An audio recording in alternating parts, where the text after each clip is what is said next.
o con las 7 cabezas del dragón o las 10 cabezas del dragón, de la cual menciona Juan en Patmos en su revelación o Apocalipsis, o de esos demonios que llamaba Jesús el Cristo, nuestro Salvador y Redentor, Yeshua en Pandirá, cuando nos enseñaba y nos decía de que teníamos que negarnos a sí mismos y que para ser sanados debíamos arrepentirnos y no pecar más.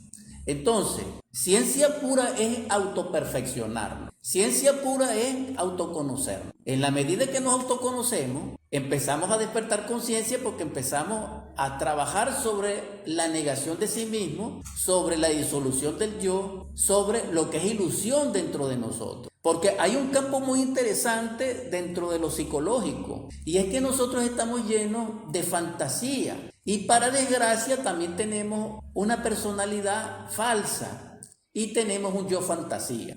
Ahora, grandes psicólogos que precedieron a los actuales, estoy hablando de una Dion Fortune, estoy hablando de Ouspensky, etcétera, y de Gurdjieff, por cierto, bueno, y de grandes tibetanos que no menciono aquí, pero que sí los he estudiado. Cuando ellos hablan de la disolución del yo, es decir, lo que el Cristo dijo, nígate a ti mismo, ellos no solamente hablan de la ilusión, de Maya, sino que también hablan del espejismo, pero también hablan de la fantasía. Y esto es algo grave. ¿Por qué nosotros estamos como estamos? Repito, porque somos inconscientes. Y en esa inconsciencia ignoramos que ignoramos. Y en ese estado lamentable somos lo que somos porque asumimos en forma equivocada y, dijéramos así, presuntuosa, de que nosotros lo somos porque vivimos. Sí, pero es que los animales también viven y los vegetales también. Pero nuestros hechos demuestran que nosotros vivimos en forma equivocada. Pero lo lamentable es que nos enorgullecemos de nuestros errores. Y esto es un error. ¿Por qué? Porque todos los libros sagrados, todas las teogonías antiguas, todos los textos que aportan algo a la divinidad, nos instruyen, nos dejan como legado que Dios es verdad, que Dios es amor y que Dios como principio inteligente es una energía. Entonces, cuando hablamos de energía, del amor, entonces estamos hablando de ciencia pura. Quien conoce esa energía viviente, vivificadora, del logo, en todo lo que es así y será, conoce la ciencia pura y es un científico. Digan que no, digan que sí. Un gran científico de ciencia pura, tenemos varios históricamente, y uno de ellos, en una de las ediciones de Construyendo Humanidad previa, al principio, lo mencioné aquí en una hora, y es Fulcanelli. Fulcanelli es un gran científico que develó en una conversación en geometría lo que era una bomba nuclear. Y eso está escrito, y a él lo persiguieron y no lo encontraron. ¿Quiénes lo persiguieron? Los agentes de la Segunda Guerra Mundial que querían la fórmula, pero no pudieron dar con él. ¿Por qué? Porque él no es una máquina humana, él no es un dormido, él no es un humanoide. Él es un hombre verdadero, y él conoce ciencia pura. ¿Quién conoce ciencia pura? Pablo, es decir, Saulo. ¿Quién más? Moisés. Porque para abrir el mar, aunque sea por orden de Dios, se necesita mucha pureza de corazón y perfeccionamiento y soportar esa energía. Y para soportar esa energía, canalizarla, se necesita conocer ciencia pura. Entonces, un gran sacerdote de la ciencia pura, Moisés. Que el más perfecto de la ciencia pura, gloria a Dios, Jesús el Cristo, claro. ¿Por qué? Porque él vence a la muerte. Y dice, ¿dónde está, oh muerte, tu aguijón? ¿Dónde, oh sepulcro, tu victoria? Y es nuestro Salvador en la esperanza. Esto es algo maravilloso. ¿Por qué? Porque cuando nosotros estamos conscientes, comprendemos que la conciencia, la esencia, deviene de la energía crística, deviene del principio crístico, y que el revelador, que nos da la sabiduría, que nos devela la verdad, es la tercera manifestación de Dios creador, porque está el Padre, el Hijo y el Espíritu Santo. Entonces, esta triada, que es una unidad en sí, es aquel sagrado nombre que no se pronunciaba y que era tetragrammatón. ¿Comprenden? Es decir, el 4 es la unidad del 3. Y esto es algo muy interesante, no solamente a nivel matemático ni cuántico, sino también a nivel cabalístico. Ahora, claro, cuando digo cábala estoy hablando de los códigos de la Biblia, de los códigos de la ciencia pura. No estoy hablando de esa fantasía que nosotros tenemos. Entonces, hablando de la fantasía, el peor peligro para nosotros es el yo fantasía. Y es la fantasía en que nosotros vivimos. Pero hay algo interesante. disculpen, que nosotros estamos muy fantasiosos y estamos muy dormidos en la vida, pero de repente llega un acontecimiento totalmente sorpresivo, imprevisto, terrible, y nosotros terminamos llorando. ¿Por qué? Porque el sueño se acabó. Despertamos de la fantasía traumáticamente y vemos la realidad. Que no sabemos interpretar esa realidad. Eso es lo más triste del asunto. Esa es la reflexión en estos instantes. Estoy exhortando y planteando a la audiencia la posibilidad infinita de que ustedes pueden, cada uno, desarrollarse en la ciencia pura, que es el sacerdocio de Dios y que tiene como manifestación interna en ustedes, en su dimensionalidad como biológica, es decir, en su psiquis, en su alma, en su espíritu, en su mente y en todo su ser, el perfeccionamiento, el ser partícipe de la luz, el humanizarse, el ser humano. Eso es posible a través de la conciencia, porque la conciencia es luz y es amor. Y como el amor y la luz es crística, es del Cristo, y el Cristo con uno nos une con el Padre, que es la verdad, que es la liberación, entonces quedamos hechos.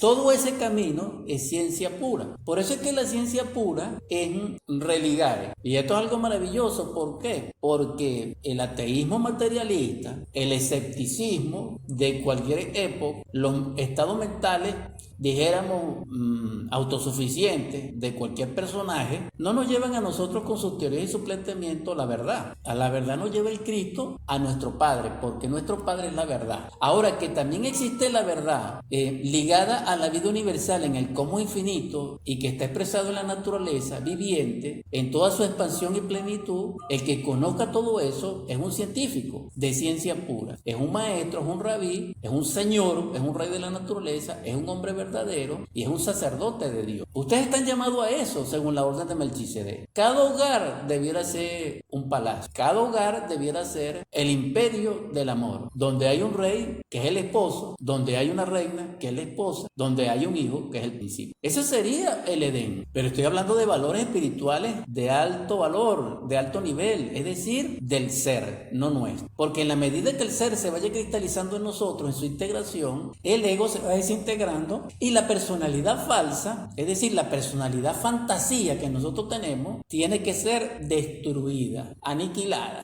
Porque nosotros somos muy fantasiosos. No hay nadie que sea exceptuado en el mundo que no tenga un yo fantasía y que no tenga una personalidad fantasía o falseada. Este trabajo es inmenso, es portentoso y nos lleva verdaderamente a la iluminación, nos lleva al estado de ser cristiano verdadero porque nos cristifica y nos lleva a ser partícipe de la verdad, experimentando esos cielos divinos de que habló Pablo en su epístola, que es el hombre celeste. Ahora, es interesante lo siguiente. Nosotros vemos que Pablo generalmente habla del Cristo. También dice Jesús el Cristo, pero generalmente habla de Cristo. Y me parece que en síntesis lo hace más en Corintios. Sin embargo, he observado que diferencian a Jesús y el Cristo. Si nosotros estudiamos Hechos 17:3, podemos verlo allí, declarando y exponiendo por medio de las Escrituras que era necesario que el Cristo padeciese y resucitase de los muertos, y que Jesús, a quien yo os anuncio, decía él, es el Cristo. Entonces es interesante este planteamiento sencillo, que no es totalmente literal. Y en Filipenses 3:8 podemos